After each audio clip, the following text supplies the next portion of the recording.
Trending ngayon sa social media sina Senator Tulfo at Coco Pimentel dahil sa tila umamo ang mga ito sa pangalawang public hearing sa usapin sa PCSO. Galit na galit itong si Senator Tulfo noong unang paghaharap pero sa pangalawang hearing ay patawa-tawa na lamang ang nangyayaring pag-uusap ng mga taga-PCSO.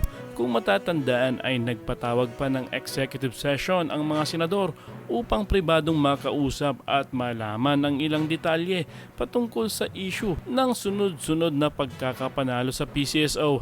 Tila na absuelto na ang PCSO at consider it done.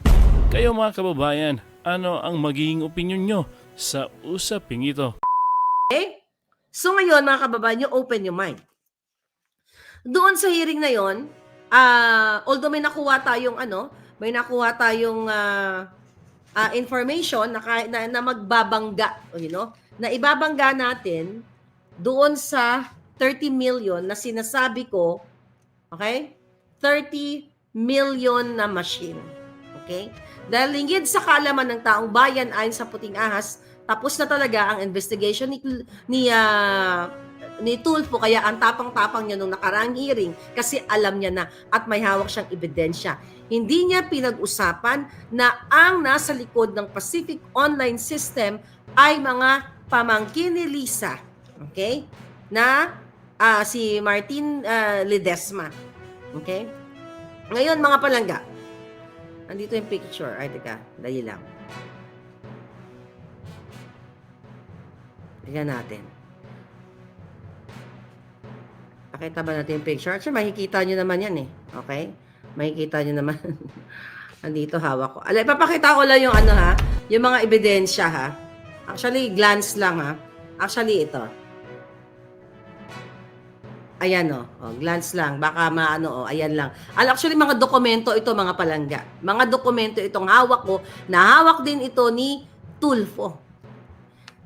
Hindi niya inurirat, okay, o ipinatawag yung magpinsan o magkapatid na si Mark and Martin Ledesma na sangkot dito sa Pacific Online, na pinaboran ng General Manager na si Mel Robles at magkakasabwat silang lahat kahit hindi siya qualified na maging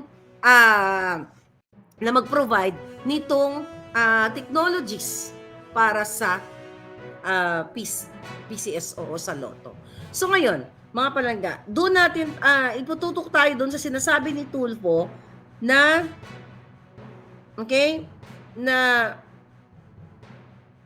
ayun, may sinasabi siya dito na doon daw sa 698 million, okay? Na panalo, 'di ba? 698 million ay meron doong nag-invest, 'di ba? Na sinasabi niyang 30 million investment. 'Di ba? Naalala niyo 'yon? 30 million investment to win 698 million. Ito yung 30 million mga palangga. Hindi niya masabi-sabi sa taong bayan. Yan yung investment ni Mel at ni Lisa Smugs ayon sa ating Puting Ahas na makina, na binili yung makina para mag-generate ng Lotto ticket winner. So ngayon, ano ang nangyari dito? Para maintindihan ninyo, okay? Doon sa hearing kanina, ay napag-usapan nila doon na mayroong doon sa 698 million pesos. Okay, saan na ba yung sinulat ko?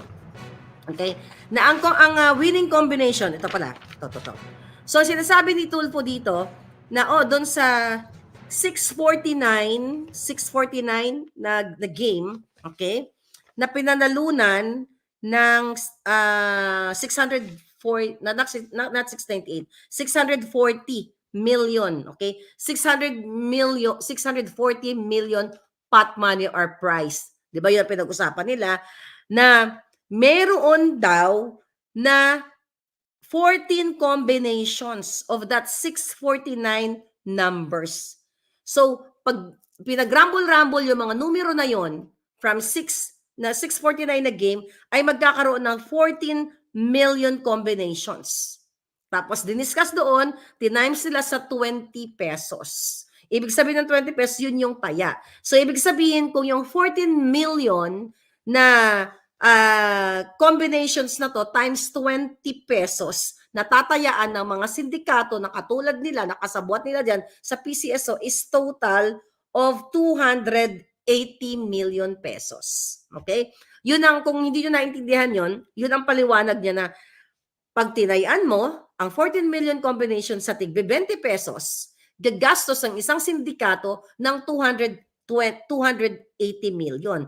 But since ang pot money is 640 million, i-minus mo ang 640 million na na pot money o prize money ng loto, minus 280 million, total of 360 million pa rin ang kukubrahin ng sindikato. Okay, nakuha nyo? Yun ang ibig niyang sabihin doon, mga palangga.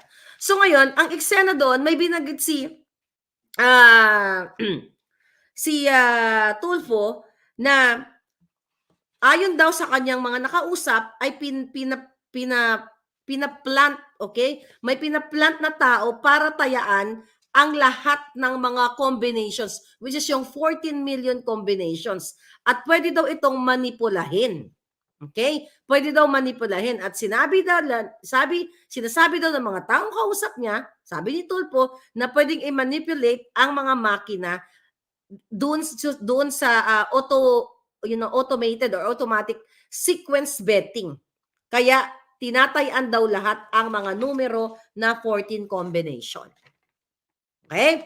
Ngayon, mga palangga, ang paliwanag ni Robles doon ay hindi daw nila ginagawa yan. Okay? We don't know about it. Sabi niya na never ever mong manipulate yung mga winning combination numbers na yon.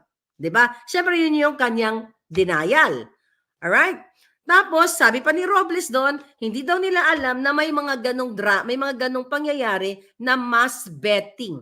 Ibig sabihin na may tumataya, gumagastos ng what? 14 times 20, which is 280. Wala daw silang alam na may gumagawa ng ganon. Okay? So ngayon, dahil sabi ni Robles, it's beyond of his control. Sila nga daw, pwede silang tumaya, as a general manager, pwede daw silang tumaya. At kung meron daw mga ganyan-ganyan, 20 pesos lang daw ang katapat nun, pwedeng, hindi na kailangan ng 280 million. Pero dadako tayo dito sa sinasabi ni Tulfo, okay? Na very magsususpecha ka kasi sinasabi lagi ni Tulfo na hindi ko sinasabing minamanipula ninyo yung laro. 'Di ba? Sabi niya there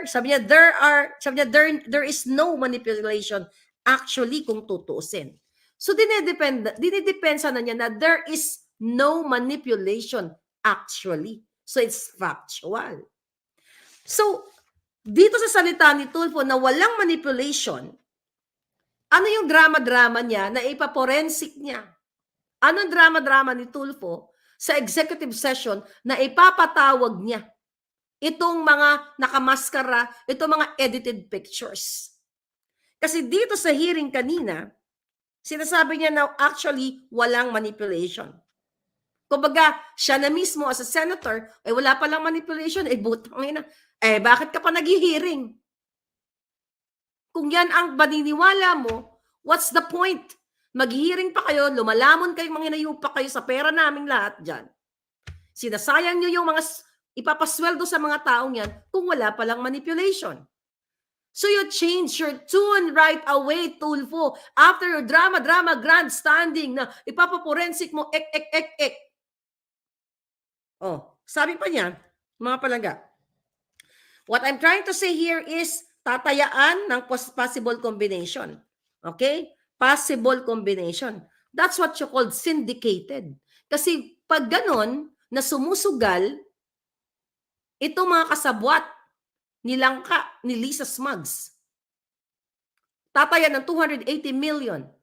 Kasi bakit nila namamanipulate yung 14 million combinations? Kasi bumili nga sila ng makina na worth 30 million. Itong makinang ito, hindi ito kasama sa mga registered machines na ginagamit ng PCSO. Ayon sa ating puting ahas, kumbaga exclusive na binili ng 30 million para mag-generate ng mga winning combinations. Kaya nga nagpalit na ng tono si Pimentel at saka si Tulfo. Nag-iba na. Wala na yung, di ba nakita nyo, napanood nyo naman?